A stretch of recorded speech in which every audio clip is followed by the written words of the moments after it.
Здравствуйте, дорогие зрители! С вами Лекторий на Крыльях ТВ. И сегодня у нас абсолютно уникальный проект. К нам в гости приехали наши друзья из Кабардино-Балкарии Азамат Бирмамитов и из Дагестана Махамад Магомедов. Они нам сегодня будут презентовать свою разработку веб-приложение, посвященное кавказским языкам. Ребята, вам слово. Приветствую. Проект Авзак является результатом 5 месяцев экспериментирования, которые в итоге вылились во что-то, что, как нам кажется, может быть полезно и интересно для людей, интересующихся кавказскими языками. И сегодня мы вам его представим. Думаю, ни для кого не секрет, что на Кавказе есть огромное количество языков и языковых групп. Но мало кто знает, что на Кавказе еще очень много диалектов. И все бы ничего, ведь диалекты есть во всех языках. Но в нашем случае ситуация такая, что зачастую различия между этими диалектами даже больше, чем различия между такими родственными европейскими языками, как, например, итальянский и испанский. Например, мой кайтакский, который считается диалектом даргинского, на деле настолько от него отличается, что нет взаимопонимания между мной, между моим диалектом, который относится к южной части даргинской ветви, и между литературным языком, между литературным даргинским, который базируется на северных диалектах даргинского языка. И таких диалектов, таких языков, на которых говорят там несколько аулов или пару тысяч человек, их в Дагестане очень много. И я не хотел бы, чтобы такие мелкие языки или небольшие идентичности, они умирали в угоду глобализации. А глобализация и трудовая миграция, они наносят большой удар даже по нашим литературным языкам, по которым есть различные медиа, там ставят театры, ставят спектакли в театрах, выпускают газеты, ведут радио. Что уж говорить и про маленькие диалекты и локальные языки, которые стремительно идут к своему исчезновению. По этим языкам и диалектам есть большое количество лингвистических работ, которые хорошо и достаточно подробно описывают их лексику, их грамматику и дают, в общем-то, хорошую информацию по этим языкам. Но проблема здесь в том, на мой взгляд, что эти материалы, они, во-первых, не так легко находимы обычным человеком, а во-вторых, там есть очень много технической информации по лингвистике, которая, возможно, оттолкнет тех, кто будет интересоваться этими языками. То есть эти большие таблицы по грамматике, эти списки различных терминологий, этимологии, возможно, это все обычным людям не нужно, и они хотят как бы увидеть сам язык непосредственно. И таким образом зародилась идея этого проекта Авзак. Когда я оказался за пределами Дагестана, выехал по учебе, я думаю, как и у многих людей, у меня появилась потребность. Я начал ощущать потребность в своем языке, в своей культуре. И как-то в интернете я увидел статью на осетинской латинице. И мне это очень понравилось, потому что я на тот момент уже год находился в среде, где обучение велось на английском. И мне стало интересно, как, например, мой язык будет выглядеть вот на латинице, потому что я был окружен латиницей. И увидев осетинский язык, мне это очень понравилось. И первый модуль этого проекта, с которого началась работа, это был конвертер, который мы вам чуть позже покажем. И в память об этом я назвал проект Авзак. Первоначально работа велась над даргинскими языками. Мы добавили даже 2 диалекта, кушинский и кайтакский. Но со временем мы перешли именно на осетинский язык, не ввиду того, что там меньше диалектов и меньше звуков, а именно в плане удобности разработки, активной фазы разработки этого приложения, ввиду наличия большого количества материала по нему, изучения, то есть все у нас было на руках в свободном доступе, это значительно упростило нам задачу. Мы уже разработали готовый функционал самого приложения, есть уже концепт на другие языки. Вот, мы добавили также кабардинский диалект черкесского языка, и остальные языки сейчас уже как находятся в разработке, это указано на их иконках. Перед вами интерфейс, и как вы можете видеть в правой части экрана, в верхнем правом углу, он состоит из 3 модулей, из 3 частей. Это фонология, конвертер и разговорник. Итак, начнем с фонологии. Здесь вы можете видеть интерактивную таблицу, в которой показаны все фонемы, то есть звуки осетинского языка. И, как я уже говорил, дабы сделать это приложение более понятным и более полезным для людей, которые не связаны как-либо с лингвистикой, здесь я также отображаю при выборе какого-то определенного диалекта, здесь отображаются также буквы, которыми эти фонемы записываются. Эта таблица, как я уже сказал, интерактивная, и одно из проявлений интерактивности — это возможность фильтрации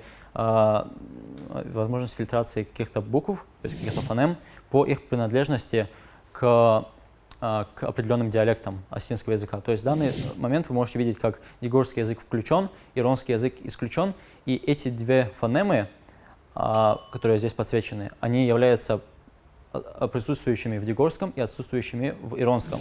Да, здесь внимательные зрители могут заметить то, что буква «к» и «ко», она присутствует также и в иронском, но дело в том, что в дегорском диалекте там присутствует еще такой параметр, как придыхание, поэтому они звучат не совсем одинаково.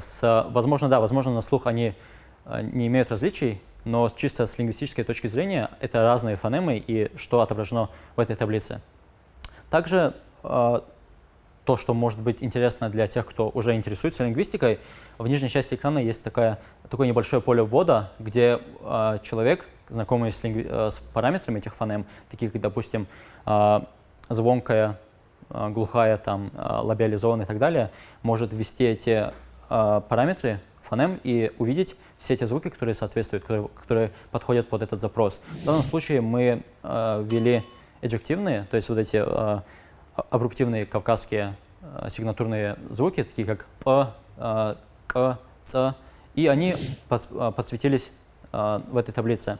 Теперь, как мы знаем, звук, он не учится по тексту, звук нужно услышать. И поэтому при нажатии на какой-либо звук, давайте выберем лабиализованный «ко», в правой части экрана отображается несколько карточек, которые дают, в общем-то, первая карточка — это лингвистические параметры этой фонемы и небольшой комментарий. То есть в данном случае то, что этот лабиализованный звук «ко», он появляется только лишь перед гласными. И снизу две карточки на иронский, на дегорский и на иронский, то есть два диалекта, как они реализуют эту фонему. Здесь представлены любезно нашими осетинскими актерами Вадимом Цалати и Заурбеком Такати озвучки для дегорского и для иронского диалектов. По нажатию на слово вот вы можете прослушать реальные примеры произношения этих звуков в осетинских словах. Также там по словам подсвечена именно буква и ей соответствующая фонема. Это уже для тех, кто хочет более подробную информацию по этому получить. Итак, в общем-то, это все по фонологии. Переходим к конвертеру. Следующий раздел — это конвертер. Ввиду большого количества зарубежной диаспоры, допустим, в той же Турции, как среди черкесов, так и среди осетин, такой конвертер значительно упростил бы задачу общения между нами и зарубежными кавказцами в общем. Так как ввиду того, что они не владеют кириллицей, такой ресурс помог бы им быстро переводить нужный текст в кириллицу, и это помогло бы именно для общения сетевого, допустим, для работы, для каких-то даже трудов. Итак, интерфейс, думаю, в общем-то понятен. В левой части экрана есть входное поле для ввода, где вы можете написать ваш текст, в данном случае на осетинской кириллице. И в правой части он вам его же отобразит, но уже на выбранной, на конечной системе письменности, то есть это осетинская латиница, которая была представлена в Южно-Осетинской торговой палате, то есть образец 2016 года. Но это, повторюсь, не конвертер из кириллицы в латиницу, это конвертер между кириллицей и латиницей в частности, потому что здесь в выпадающих списках вы можете выбрать различные письменности, которые исторически были в пользовании у осетинского языка. Например, вот фонетическая последняя, это транскрипция в МФА, то есть Международном фонетическом алфавите, которая будет полезна людям, кто знаком с этим алфавитом и хочет именно прочитать звучание осетинского языка. Также мы можем выбрать латиницу, например, советского образца 24 года, и есть возможность переключения между ними. То есть сейчас он переводит из кириллицы в латиницу, и вот он уже переводит из латиницы в кириллицу. Что может быть полезно, например, если у вас есть тексты на старой советской латинице, и вы хотите их перевести уже в современную осетинскую кириллицу. И, в общем-то, это полезно. Если у вас есть большие тексты, вы можете не печатать их здесь, а загрузить текстовый файл. Да? И также есть возможность просмотра таблицы соответствия этих символов, этих букв между этими двумя письменностями. В контексте Дагестана же этот инструмент, этот небольшой инструмент может быть полезен, в частности, лингвистам, потому что большого количества языков в Дагестане у них нет письменности, они так и классифицируются, как бесписьменные языки. И когда лингвисты приезжают к нам в различные экспедиции, они за неимением письменности записывают слова из этих языков в международном фонетическом алфавите. При всем его удобстве для отображения звуков он не совсем подходит для именно чтения и бытового пользователя и бытового пользования, потому что там большое количество различных символов, которые больше нигде не встречаются, и это непрактично. И вот этот инструмент, в частности, может быть использован для того, чтобы переводить эти тексты на этих языках из фонетической записи в уже более удобочитаемую. И также, например, если появится какая-то улучшенная кириллица для наших языков, потому что в силу фонетического богатства наших языков кириллица, она зачастую, в общем-то, растягивает текст за счет того, что один звук отображается и записывается несколькими символами. И если, например, лингвисты придумают что-либо более оптимальное, какую-то улучшенную кириллицу, этот инструмент, в частности, может быть использован для перевода из старой кириллицы в новую кириллицу. Итак, перейдем к последнему нашему эксперименту. Это разговорник. Это та часть проекта, которая для меня особенно очень актуальна, потому как, я уже сказал, даргинский язык, он представляет из себя исключительно пеструю диалектную картину, и зачастую даже близкородственные, близлежащие села, между которыми расстояние буквально несколько километров, и которые там столетиями живут друг с другом, их языки настолько различаются, хотя являются, опять же, близкородственными и относящимися к даргинской группе, что носители не могут друг друга вот так вот сходу понять. Если раньше это не было проблемой, потому что при торговле, при другом взаимодействии люди знали языки друг друга, то сейчас, в общем-то, мы перестали учить, мы перестали знать языки своих соседей. И для меня лично бывает немного стыдно, когда я встречаюсь с другим даргинцем, например, с кубачинцем, и мы не можем даже обсудить какие-то бытовые вещи, даже спросить, там, как твои дела, нужна ли тебе помощь. И этот эксперимент, этот разговорник, это попытка решить эту проблему. Как я уже говорил, есть хорошие лингвистические работы, которые описывают грамматику, описывают там слова, но эти работы, они содержат много такой лишней, скажем, информации для человека, который вот хочет просто научиться говорить. И эту проблему я попытался решить тем, что написал небольшую систему, которая позволяет синхронизировать определенные грамматические параметры, такие как, например, род или число, между переводами одной и той же фразы, в данном случае это приветствие, и переводами этой же фразы на диалекты языка. В случае осетинского это дегорский и иронский.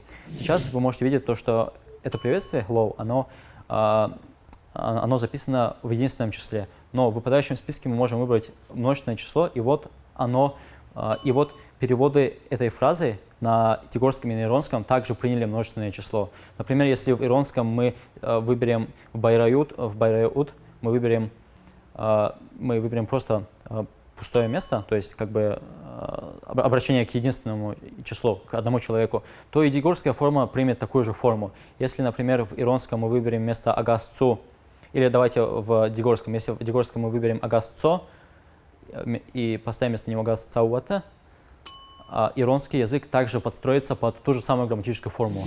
Чем это прекрасно? Тем, что, например, иронец без знакомства с какими-то грамматическими таблицами или специализированными работами, он может уже вот перед собой прямо увидеть, как это предложение меняется параллельно с его собственным диалектом. И мне кажется, это позволяет очень удобно и очень быстро вот создавать ассоциации. То есть ты не учишь, то есть дегорец не учит иронский язык через какой-то там третий язык, а он смотрит на них параллельно, напрямую. И Мне кажется, это очень удобно и это очень действенно. Также здесь есть сопутствующая инфраструктура, скажем так, цифровая. Так, например, вы можете переключаться между различными фразами. Вы можете переключаться между различными, то есть разговорник для удобства, он разбит на несколько секций. То есть сейчас мы на секции greeting, то есть приветствие. И в выпадающем списке мы можем выбрать секцию прощания. И оно уже покажет, соответственно, другие фразы. Также есть поиск. Ну, то есть все то, что человек будет ожидать от разговорника в 2020 году.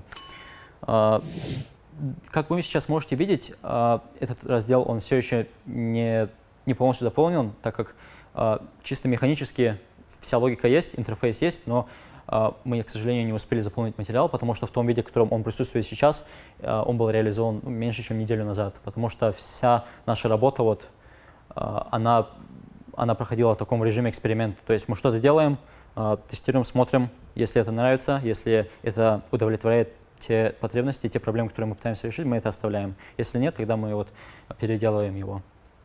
И, в общем-то, это все, что у нас есть на данный момент.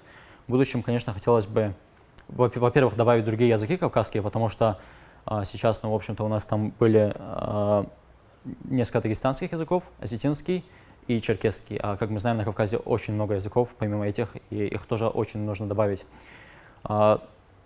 Также была идея такой этнографической, этнолингвистической карты, на которой человек, например, если какой-то иностранец, или даже не просто иностранец, мы, в конце концов, кавказцы даже зачастую мало знакомы друг с другом, и вот другой кавказец, который, скажем, дагестанец, который заинтересовался черкесскими языками, он заходит в раздел черкесского языка, и перед ним будет карта, то есть карта России, на которой представлены вот эти области, где проживают черкесоязычные люди, и на каждой из этих областей будет указано, на каком именно диалекте черкесского языка этот человек говорит.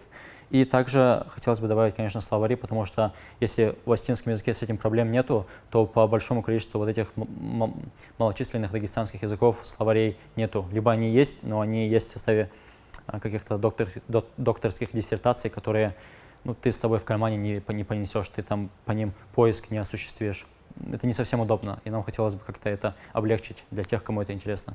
Данный проект, он не завершен, он на самом деле далек от завершения, и нам необходима помощь по другим кавказским языкам, потому что вот те несколько семей и языков, которые вы здесь видите, конечно же, есть много чего помимо этого. И если вы здесь не видите свой язык, или даже видите свой язык и хотите внести по нему какие-то правки, какие-то замечания, или хотите добавить свой язык сюда и хотите оказать нам помощь или в озвучке, или вы просто человек, который знаком с лингвистической характеристикой этого языка и хотите нам предоставить помощь, вы можете связаться с нами по этим ссылкам, то есть Twitter. Я также думаю, в комментариях к этому видео укажут ссылки для обратной связи. И отдельно хотелось бы обратиться к людям, которые знакомы с процессом разработки.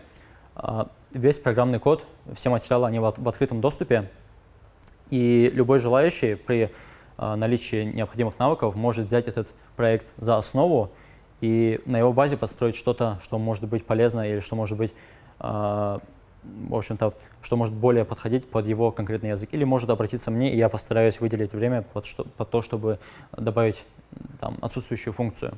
Потому что, на самом деле, что для меня лично приятно, это то, что после того, как мы добавили осетинский язык, то есть полностью на базе осетинского языка построили инфраструктуру программную этого проекта, добавление других языков, оно практически ничего не стоит, потому что это лишь вопрос замены нескольких звуковых файлов и нескольких текстовых файлов, которые там описывают язык. Таким образом, масштабирование проекта это не является вопросом. И я на самом деле хотел бы увидеть здесь не только кавказские языки, а в особенности другие языки России, такие как, например, языки Сибири или языки Урала. И если, например, ко мне кто-то обратится с Америки и захочет добавить их языки, то я, конечно же, не буду против, я буду рад, потому что, ну, в общем-то, думаю, эти процессы, которые происходят у нас, они происходят по всему миру, и хотелось бы как-то помочь. Большое спасибо, друзья. Очень интересный проект. Я уже вижу, как можно его использовать с большой пользой. Благодарим вас еще раз, желаем вам успехов и ждем вас еще раз у нас в гостях. А вам, уважаемые зрители, мы шлем наши приветы. Надеюсь, вам было интересно. Спасибо вам тоже.